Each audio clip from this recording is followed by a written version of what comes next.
రైట్గా కాంగ్రెస్ ప్రభుత్వం అనుమతి ఇచ్చినా ఇవ్వకపోయినా ప్రచారం చేస్తానని కేంద్ర మంత్రి బండి సంజయ్ తెలిపారు. జూబ్లీహిల్స్ ఎన్నికల ప్రచారంలో భాగంగా బోరబండలో కార్నల్ మీటింగ్ లో పాల్గొన్నారు.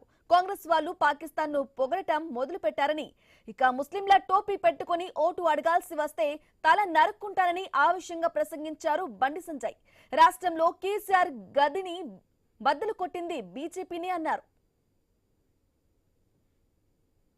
మీటింగ్ పెట్టుకుంటే ఈవెంట్ నొప్పైనా ఇవాళ మనం మీటింగ్ పెట్టుకుంటే పర్మిషన్ క్యాన్సిల్ చేశారు. మీటింగ్ పెట్టుకోదట ఇచ్చిండ్రు, క్యాన్సిల్ చేశారు. నేను చెప్పిన నీ పర్మిషన్ తీసుకొని సంకల పెట్టుకో, ఇంకెక్కడా పెట్టుకో. అరే పాత బస్తీకి భాగ్యలక్ష్మి గుడి మీటింగ్ పెట్టిన పార్టీ భారతీయ జనతా పార్టీ. బోరబండ మాది, జూబ్లీహిల్స్ మాది. పక్కా వస్తా, వచ్చి తిడతా. నీ పర్మిషన్లు గిర్మిషన్లు జంటనై భారత్ మాతాకి జై, జై శ్రీరామాని గర్జిస్తాం, గాంధిస్తాం. ఈ జూబ్లీహిల్స్ గంట మీద ఆ కాషాపు జెండాను రెప్పరెప్పలు ఆడిస్తామని చెప్పి వచ్చినన్న.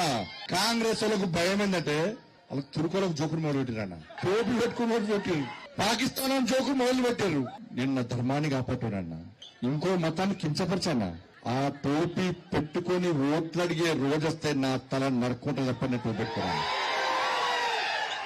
నాకు ఈ కాంగ్రెస్ డౌట్ వస్తుందన్న. ఈ టోపీలు పెట్టుకొని తిరిగి ఈ పాకిస్తాన్ జోక్తుంటే ఫస్ట్ వీళ్ళని చెక్ చేయాలి.